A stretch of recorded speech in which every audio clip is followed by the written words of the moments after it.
Good morning दोस्तों, कैसे हैं आप लोग। मुझे पूरी उम्मीद है आप सभी लोग अच्छे होंगे। 26 जनवरी और बसंत पंचमी की आप सभी को बहुत बहुत शुभकामनाएं। तो हस्बैंड की छुट्टी है और नाश्ता वगैरह हमने कर लिया है। मेथी के पराठे बनाए थे गर्मा गर्म सुबह। आज तो धूप बिल्कुल भी नहीं निकलने वाली है, 2 दिन हो गए हैं, बादल बहुत ज़्यादा है। हल्की हल्की बारिश भी हुई थी। ऐसा लग रहा है कि मौसम क्लाउडी वाला हो रहा है, बिल्कुल ठंडी ठंडी हवाएं चल रही हैं। तो 26 जनवरी को हमेशा ऐसा ही होता है। तो बेटी की छुट्टी नहीं है, वो स्कूल गई है, उसके स्कूल में प्रोग्राम है। तो मैं यहाँ ये अलमारी को साफ़ कर रही हूँ। काफ़ी प्रॉब्लम का सामना करना पड़ रहा है मुझे। कितना गंदा हो रहा है। तो ये छोटी सी अलमारी है, इसके अंदर दीमक लग गए हैं, ये भी साफ़ करूँगी। और ये मैंने काउंटर को खिसका लिया, बहुत ज़्यादा भारी है, मैंने खिसका लिया है। इसके नीचे ज़्यादा तो नहीं है, पर यह है कि सीलन हो रही है, क्योंकि इसके साइड में बाथरूम है। ये देखो कितना सीलन हो रही है। और ये अलमारी भी काफ़ी सील गई है। अब मैं ये साफ़ करूँगी।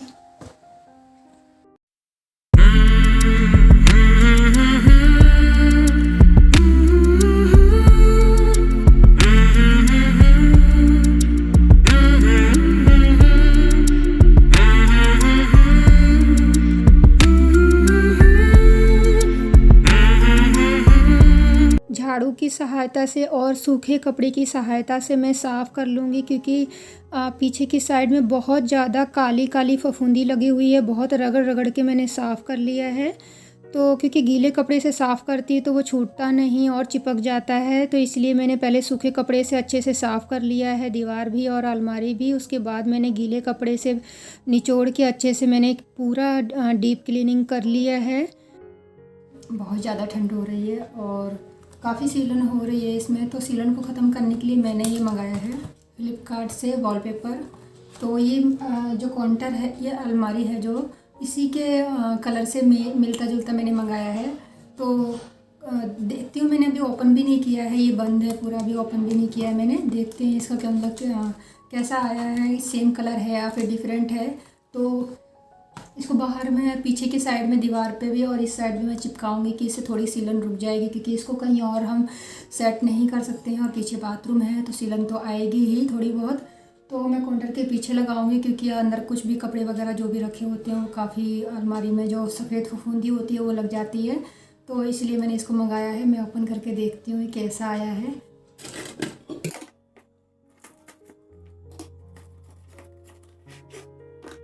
तो ये इस कलर का है।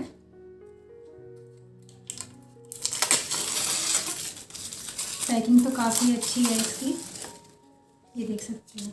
इसकी जो चौड़ाई है वो इतनी है। इसमें अभी और टेप लगा हुआ है और मैंने सर में बांध के रखा हुआ है, पर पानी काफ़ी ठंडा है। ये इसके पीछे ऐसे लगा हुआ है, इसको यहाँ से निकाल के चिपकाना है। इसकी चौड़ाई इतनी है और काफ़ी है इसके अंदर। तो कलर तो बिल्कुल मैच नहीं हो रहा है, वो डार्क है और ये थोड़ा लाइट है, पर सीलन को रोकने के लिए ठीक है।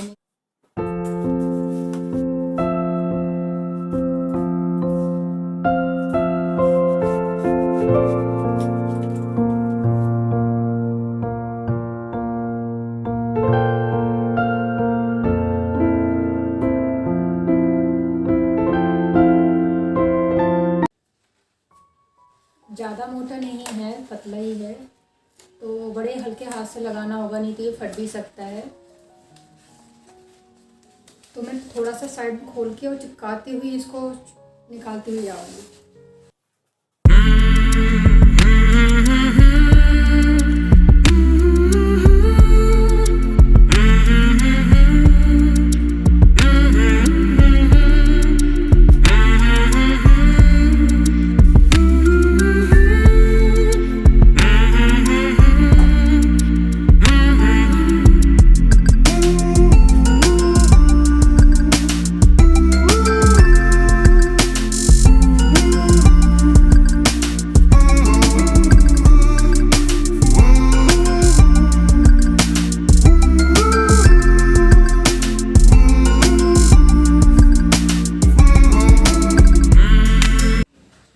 तो मैंने ऐसे लगाया है। इसकी साइज चौड़ाई ज़्यादा नहीं है तो मैं इसको कैंची से कट कर ही लगाऊंगी। तो मैंने अभी फर्स्ट लगाया है ऐसे ही, और थोड़ा सा गीला है, मैंने गीले कपड़े से पोंछ दिया था ना, तो मैं भी इसको 10-15 मिनट के लिए छोड़ देती हूँ, सूख जाएगा।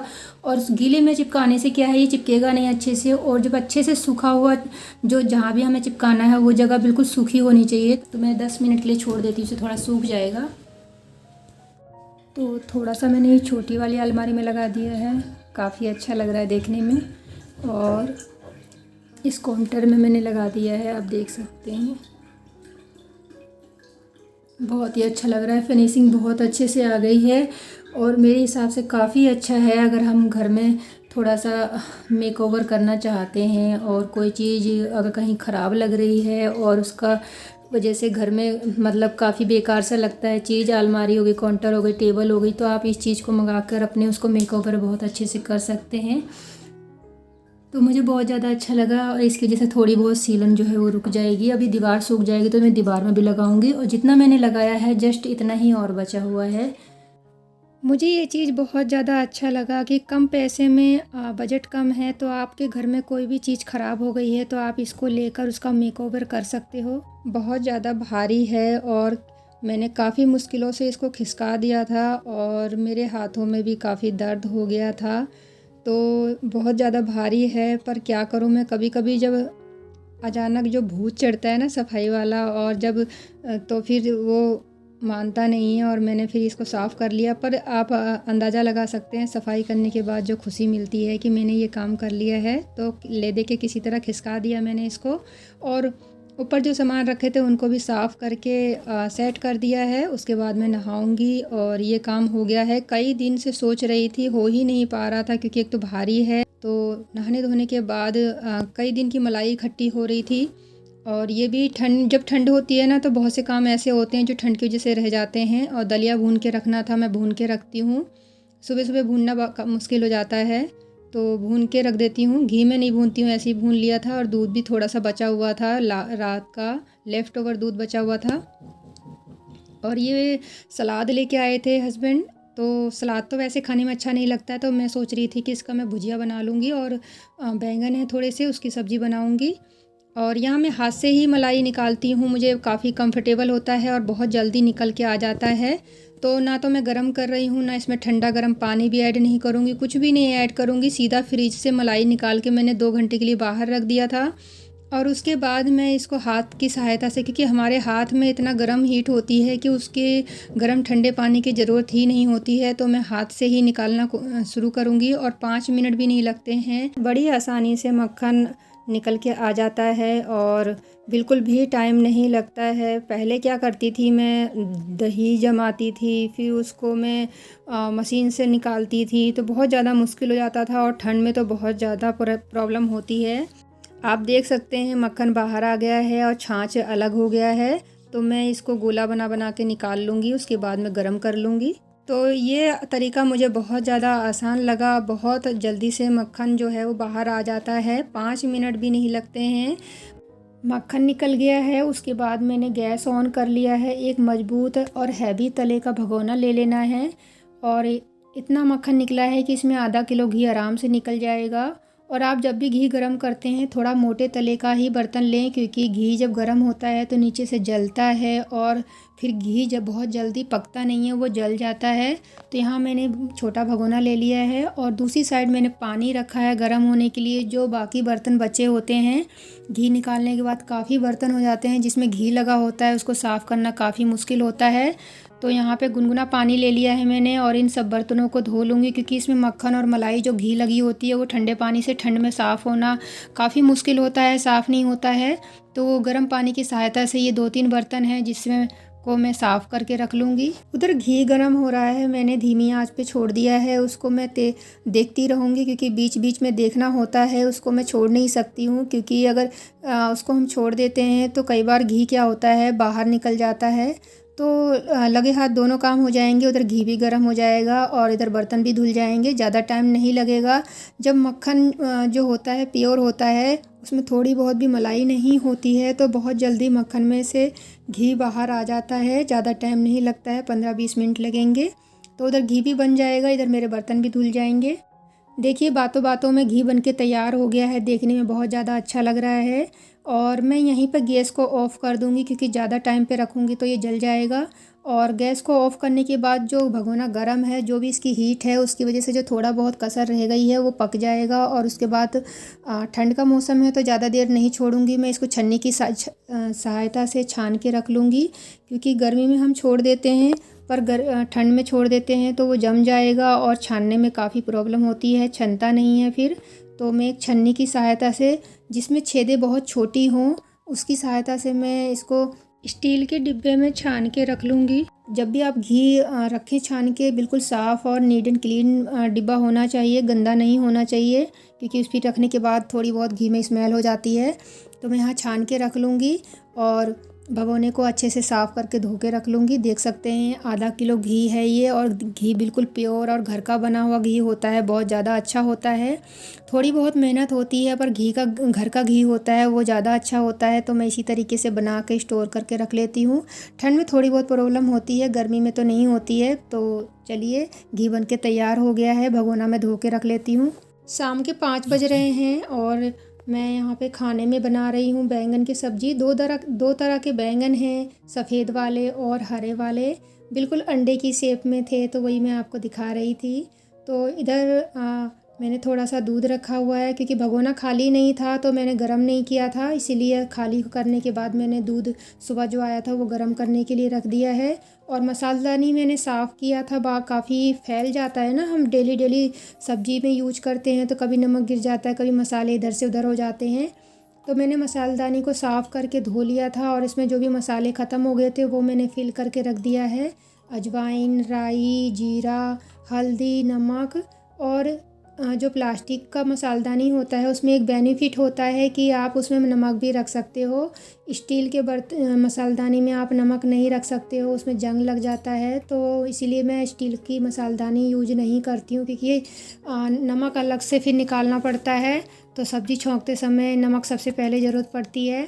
तो इसलिए मैंने सारे मसाले फिल करके रख दिए हैं और बनाऊंगी बैंगन की सब्ज़ी और रोटी रात के खाने में।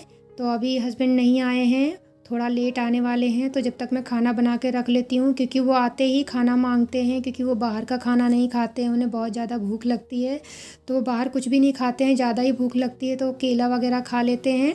तो यहाँ मैंने कढ़ाई रख दी है और मैं थोड़ा सा तेल, सरसों का ऑयल ऐड करूँगी और उसमें मैं जीरा तड़का लगाने के बाद उसमें प्याज, आज मैं लहसुन इसमें नहीं यूज कर रही हूँ, लहसुन ख़त्म हो गया है आजकल, लहसुन अच्छे से नहीं आ रहे हैं, उसमें बहुत ज़्यादा आँखें सी निकल रही हैं, सूखे सूखे से मरे हुए लहसुन मिलते हैं, इस वजह से मैं लेके नहीं आई। तो जीरा और मिर्च का तड़का लगाने के बाद यहाँ मैंने प्याज ऐड कर दिया है। सॉरी, मिर्च मैंने अभी ऐड नहीं किया है, मिर्च मैं टमाटर के साथ ऐड करूँगी क्योंकि वो इसमें डालते ही जल जाते हैं। तो इसको थोड़ा सा मैं गोल्डन ब्राउन भूनने के बाद मैं इसमें टमाटर ऐड कर दूँगी और टमाटर डालने के बाद थोड़ा सा नमक डाल दूँगी, जिसकी वजह से टमाटर जो हैं वो गल जाएंगे अच्छे से। और गलने के बाद मैं इसके अंदर मसाले डाल दूँगी। मसाले में सिंपल हमारे मसाले वही जाएंगे जो इसमें हमेशा हम सब्जियों में डालते हैं, धनिया पाउडर, हल्दी पाउडर और थोड़ा सा गरम मसाला और थोड़ा सा पानी ऐड करके इन सभी को भूनने के बाद मैं इसमें सब्जियां डालूँगी।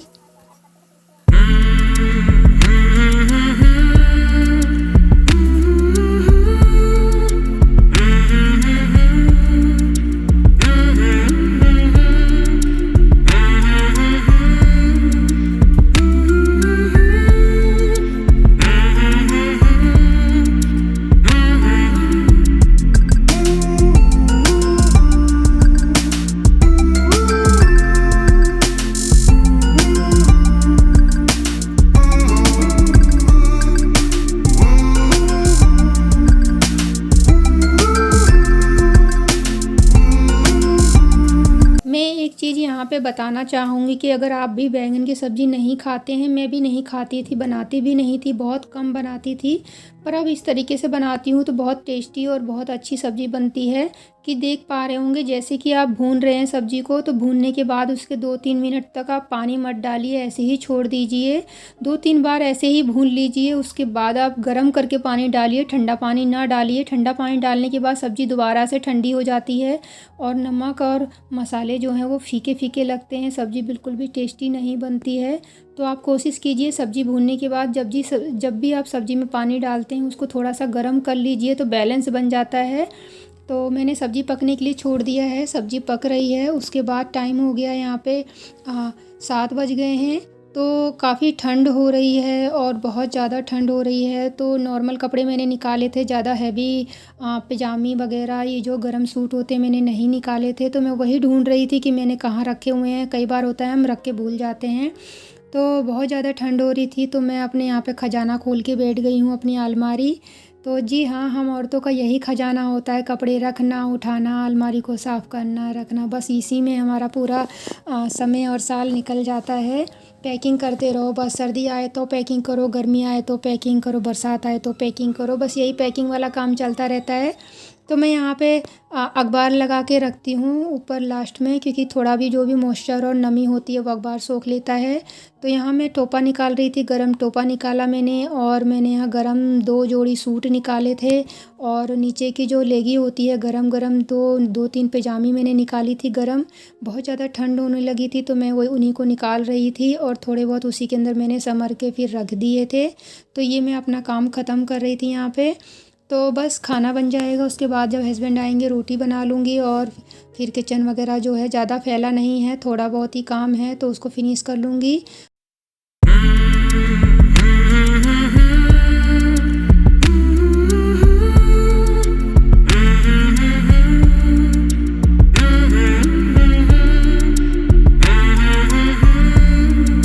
तो लगे हाथ में यहाँ कपड़ों में गोलियाँ भी डाल देती हूँ, क्योंकि कपूर की और फिनाइल की गोलियाँ जो हैं वो कपड़ों को बहुत अच्छे से सेफ रखती हैं, बदबू स्मेल वगैरह नहीं हो पाती है। और कई बार छोटे मोटे जो कीड़े होते हैं जो कपड़ों में पैदा हो जाते हैं वो भी नहीं होते हैं। तो बेटी कह रही है मम्मी मैं भी डाल दूँ अपने कपड़ों में, मैंने कहा हाँ ले जाओ डाल दो। तो बैग के अंदर 2-3 गोलियाँ डाल दी हैं, अलमारी में भी डाल दूँगी। तो इसी तरीके से कपड़े बिल्कुल अच्छे बने रहते हैं। आपको जब पहनना होता है तो धूप लगाने की ज़रूरत नहीं होती है, नहीं तो निकालने के बाद अजीब सी स्मेल होती है और पहनने का मन नहीं करता है। तो आप भी ऐसे ही गोलियां रखिए घर में, और जहाँ भी आप स्टोर करके कपड़े वगैरह जो भी रखते हैं आप ऐसे ही फिनाइल की गोलियों को डाल के रखिए। आपके कपड़े बिल्कुल भी बदबू नहीं आएंगी, स्मेल नहीं होगी। आप जब भी निकाल के पहनेंगे बिल्कुल सेफ़ और खुशबूदार और नए नए लगेंगे। तो चलिए ब्लॉग को एंड करती हूँ और मिलती हूँ एक और अच्छे न्यू ब्लॉग के साथ। जब तक के लिए अपना ख्याल रखिए। Bye bye, thank you so much.